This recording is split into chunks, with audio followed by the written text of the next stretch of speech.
Hello everybody, welcome back. Thank you so much for joining me today. If you're new here, my name is Renata. Today I'm going to be showing you how I prepare my plants to bring them back inside for the winter. So all the plants you see in front of you have been outside all summer, and today I'm going to be spraying them down with some pest spray, looking over them to make sure I don't see anything that's too concerning. And then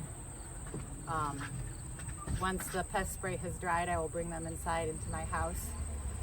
So as you can see, I'm filming outdoors today. I don't have my microphone, and I have a couple of updates that I will be talking to you about as well. But before we get started, I wanted to show you a really exciting update, and that is this zigzag or ricrac cactus that I have is currently blooming.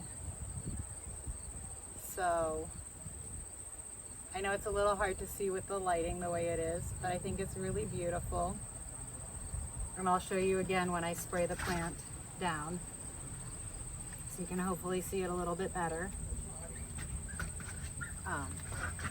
So if you bear with me for a second, I'm going to get my camera set up better so you can see me.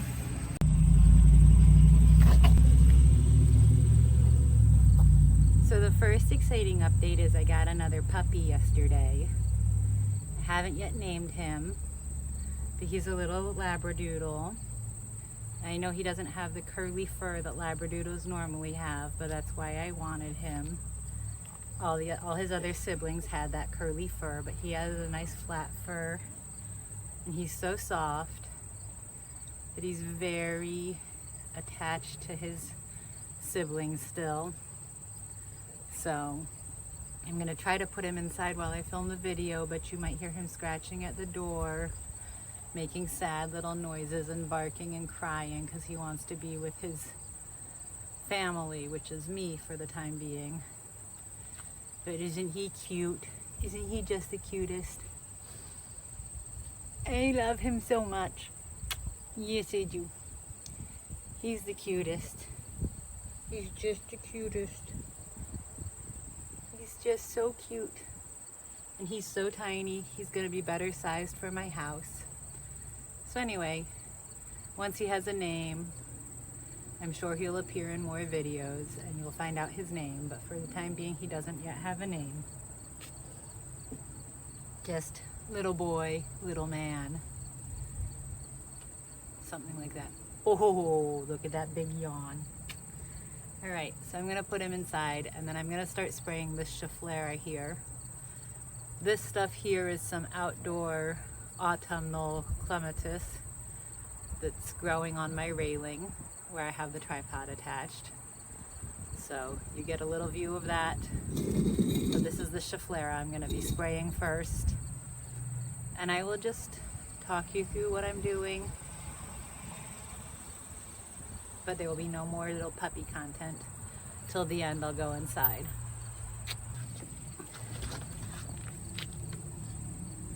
So I have this spray here. It's a spray I made up. It's a mix of a cup of water, a cup of rubbing alcohol, minus 70%, 2 tablespoons of mineral oil, and 2 tablespoons of dish soap. And then I just mixed it up and put it in the spray bottle. And I got the recipe from watching a video by Kaylee Ellen. So I'm hopeful that it will work on my plants. I normally would just spray with like a neem oil, a pre-made neem oil spray, but I'm gonna try this year because it would be much more cost effective if it works. And the first plant I'm doing is this schefflera, partly because it's already set aside separate from the other plants, and partly, and that's because it has scale on it. So as I spray and as I'm talking to you, I'm looking at it and finding scale that I'm squishing. So I'm gonna go ahead and start spraying it. And I'm just gonna spray tops and bottoms of leaves. And because of the scale on this plant, when I bring it in, I will probably keep it apart from all my other plants and try to pest treat the scale. And if I can't, well, I will just get rid of it because Scheffleras are not that hard to come by. And frankly, I'm not sure I even have room for it in my house. So, all right, anyway, here goes.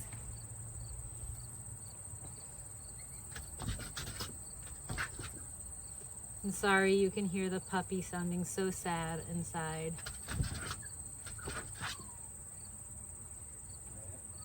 But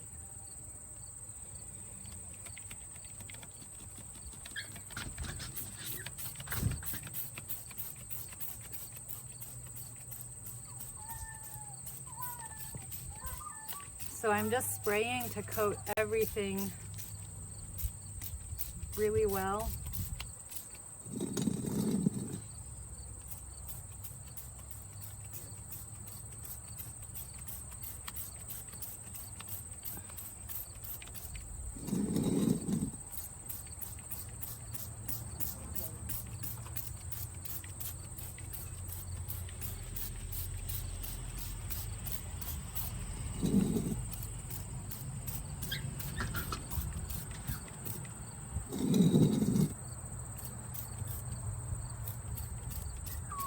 So I spray the stalks and stems too. I know some people don't, but because I'm bringing these in from the outside, I want to make sure that everything is well set, well cleaned. Some years I've just used a hose, but the year I did that, I really ended up damaging my tropical hibiscus pretty badly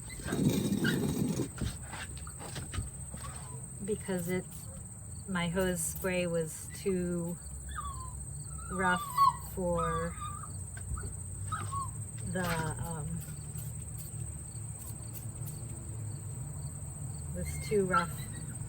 the leaves, and it really damaged the foliage on that plant. So the water, if you're sure that there are no pests on your plants and all you have to deal with is spider webs and dust and stuff, water is a great option. It's just because these plants have been outside all summer, I really don't know what they might have on them. And I do know that this one has scale, so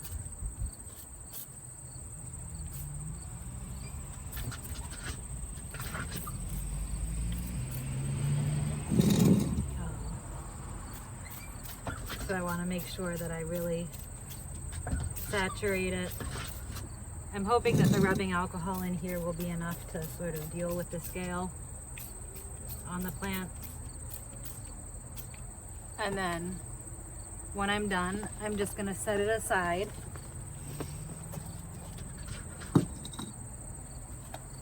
And grab the next plant.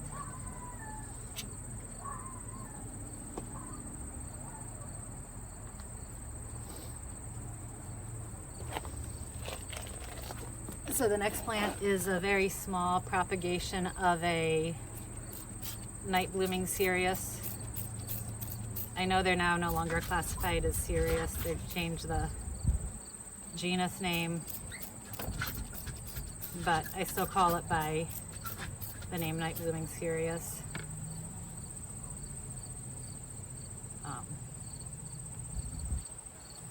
And then grab the next plant, which is the zigzag cactus, and now without the backlighting you can see the bloom. So it looks a lot like a Christmas cactus on steroids, and it smells so sweet. So when I spray, I'm going to try not to spray the flower because I don't think the flower wants rubbing alcohol on it.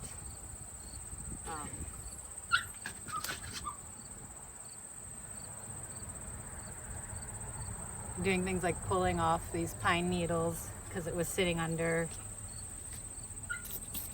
pine trees. So all my epiphytic cacti all my jungle cacti have pine needles all over them, and I did some cleaning.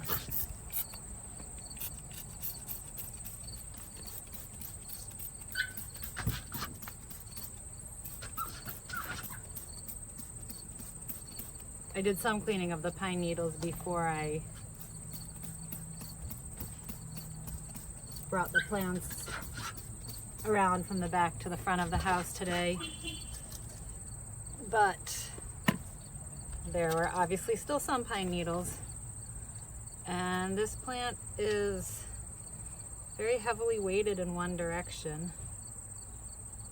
I probably need to repot it. I can see it has roots coming out the top.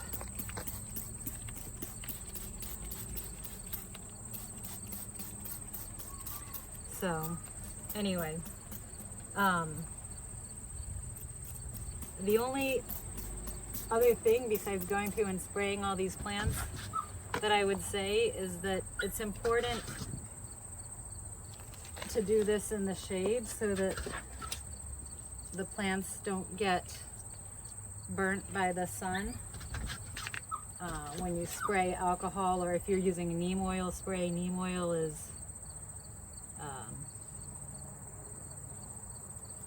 they tell you to use it in the shade, in a shady spot. So just to make sure with the products sitting on them that they're not going to get more sunburnt. It's important to do this in the shade. So that's why we're sitting in the shade doing this. But I'm going to just go through and finish spraying my other plants, and then after I let them drip dry, air dry, and bring them inside, I will meet you guys back inside in a few hours. So it's been a couple of hours. The plants are mostly dried. I've come inside. I've brought the plants inside. I have my mic set up. So you can see that it looks a lot greener behind me because there are more plants here than there had been. Like 15 more plants in my space, more or less, give or take a few. I didn't actually count. Anyway, so yeah, like I said, I just sprayed all of those plants, tops and bottoms of the leaves, stems, everything. Some of them are looking very shiny. They still have the mineral oil on them. I hope it'll be okay. I am relying on the fact that Kaylee Ellen used the spray on her plants, and her plants are much more valuable than mine, so hopefully it'll be fine. If not, there's always a solution. I'll figure it out. But yeah, so that is today's video, and I want to show you the puppy, but he's tucked in on the sofa. He's totally worn out. I took him while I was waiting for the spray to dry on the leaves. I took him for a long walk, so he's wiped out, and so am I. So yeah, thank you so much for joining me today. I hope you enjoyed this video. I hope it's helpful if you have houseplants outdoors that you want to bring in for the winter. If you did like the video, please hit the like button and subscribe to my channel, and I'll see you in the next video. Have a great afternoon. It's already evening here. I don't know why I'm saying afternoon. Have a great day whenever you watch this. Bye.